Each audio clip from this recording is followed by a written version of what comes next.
There's a profound mystery that lives in the space between holding on and letting go. You've felt it, haven't you? That moment when you stop chasing, stop pleading, stop trying so desperately to make someone stay. And suddenly, inexplicably, they turn around. Carl Jung understood something that most of us spend our entire lives learning the hard way. The very act of walking away creates a magnetic pull stronger than any words we could ever speak. But this isn't about manipulation. This isn't about playing games with human hearts. This is about something far deeper, far more transformative. It's about the alchemy of self-respect, the quiet revolution that happens when you finally choose yourself. Picture a river that has been dammed for years. The water builds and builds, pressing against those walls, desperate to flow.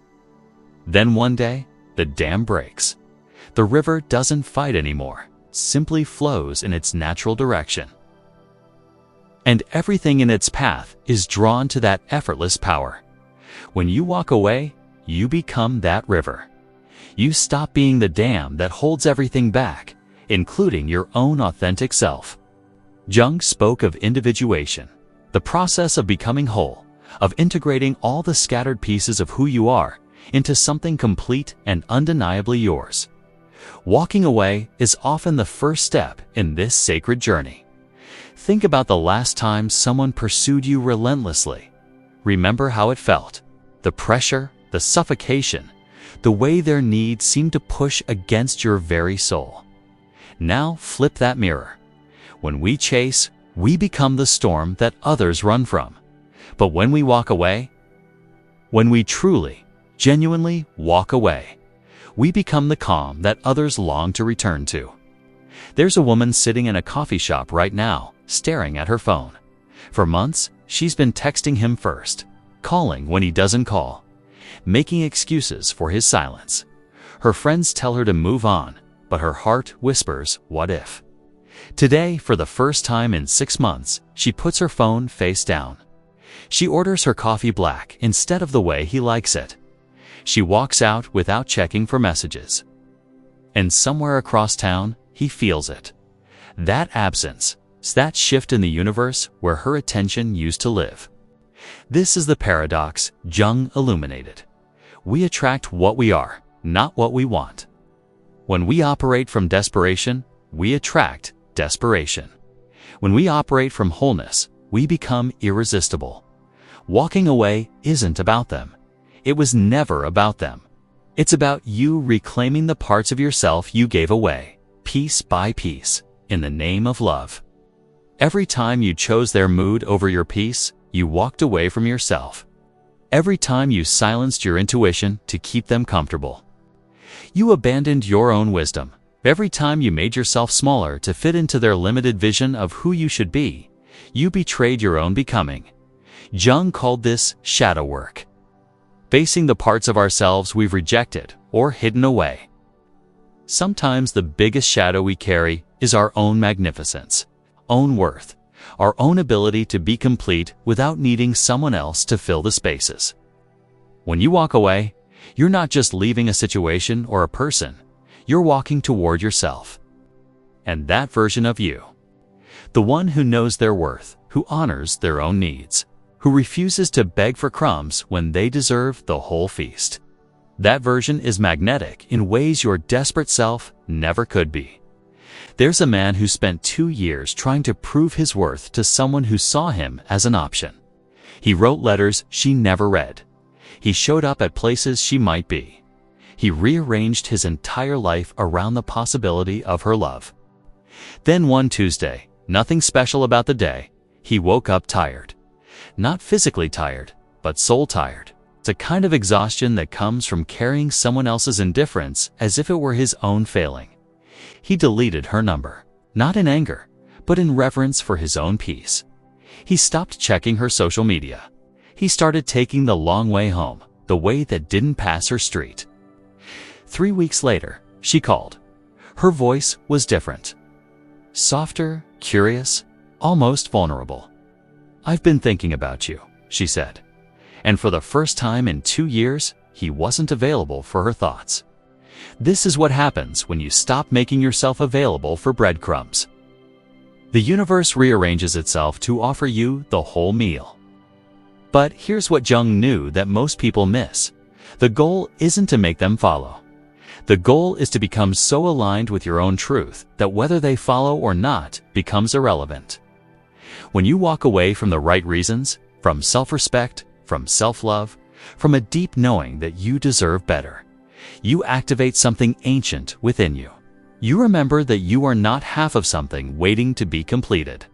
You are whole, magnificent, and utterly complete on your own. And wholeness, Jung taught us, is the most attractive force in the universe.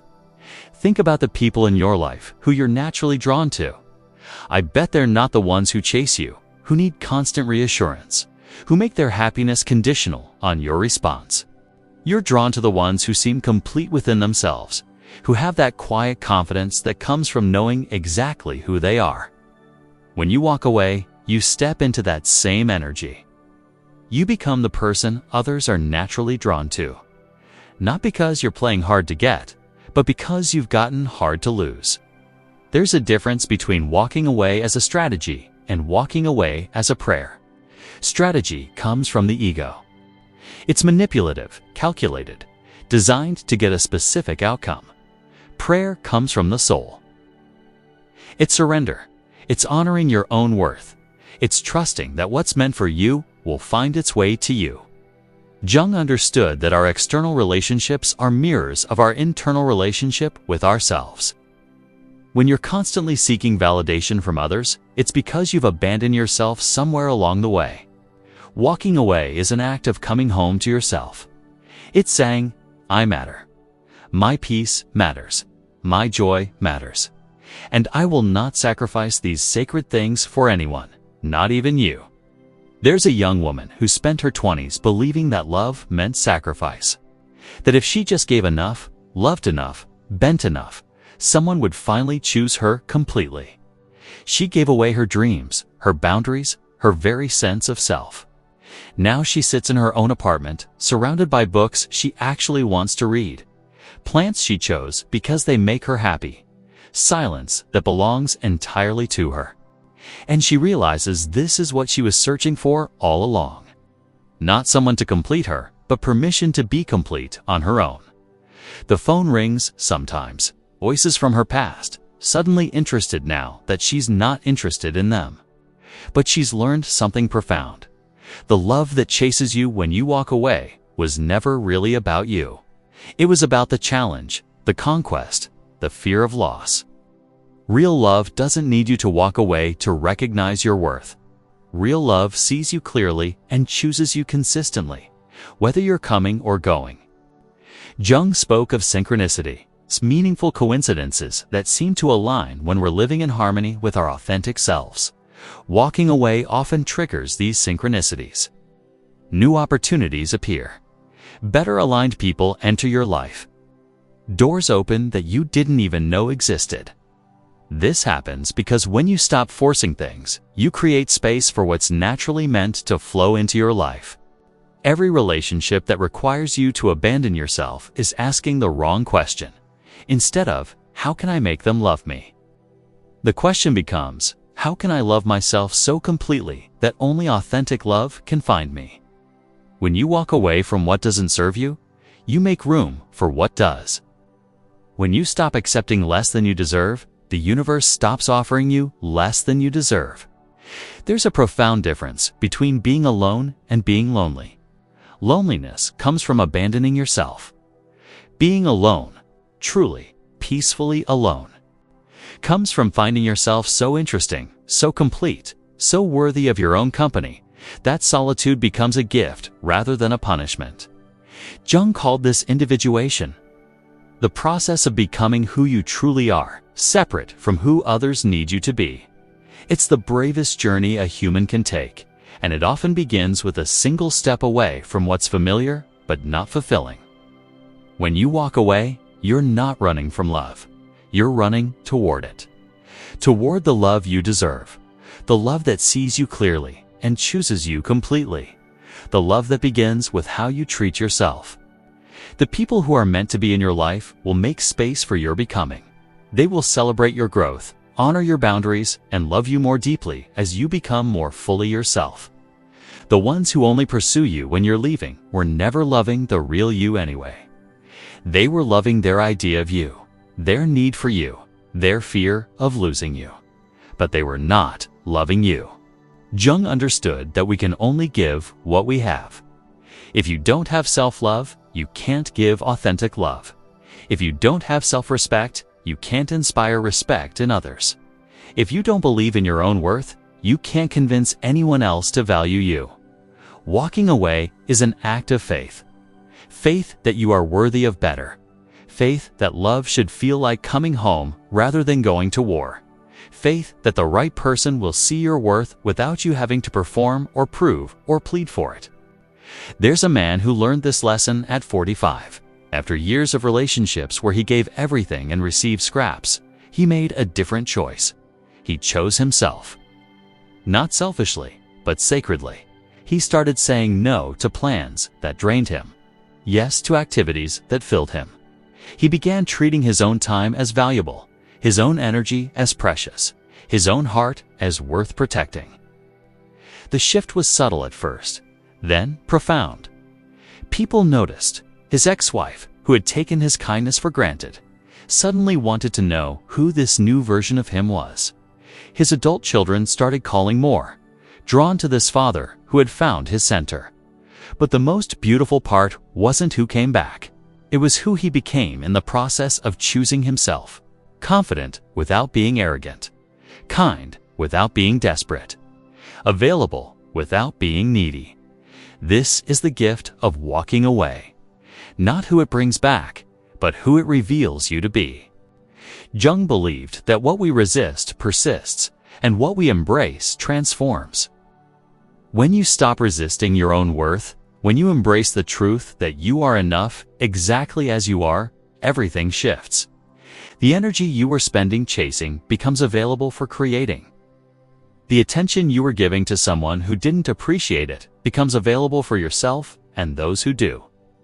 The love you were pouring into a broken vessel becomes available to fill your own cup first. And from that place of fullness, of wholeness, of deep self-love, you become a magnet for everything that's aligned with your truth. Walking away is not giving up on love. It's giving up on settling for anything less than love. It's raising your standards so high that only genuine love can reach them. It's becoming so comfortable with your own company that you're no longer willing to be uncomfortable in someone else's. When you walk away, they follow because you've remembered something they forgot. That you are worthy of pursuit, worthy of effort, worthy of someone who chooses you not out of desperation or boredom or convenience, but out of genuine appreciation for who you are. But by the time you remember this truth, by the time you've walked so far into your own worth that their following can't shake your foundation, you realize something beautiful. Whether they follow or not is no longer the point. The point is that you followed yourself home. You found your way back to the person you were before you learned to make yourself small for others. You remembered that love is not something you have to earn or prove or beg for. It's something you are, something you give, something you become. Jung taught us that the privilege of a lifetime is being who you are. Walking away from what doesn't honor that privilege isn't just an act of self-preservation. It's an act of self-love. It's choosing to live from your truth rather than from your wounds. It's deciding that your peace is more important than their presence. And in that choice, in that sacred act of self-selection, you become magnetic to everything that's meant for you. Not because you're playing games or using strategies, but because you've remembered something that makes you irresistible. You've remembered that you are worthy of love exactly as you are. When you walk away, they follow. But more importantly, when you walk away, you find your way back to yourself. And that, Jung would tell us, is the greatest love story ever written. If this message touched you, comment, "I choose my peace."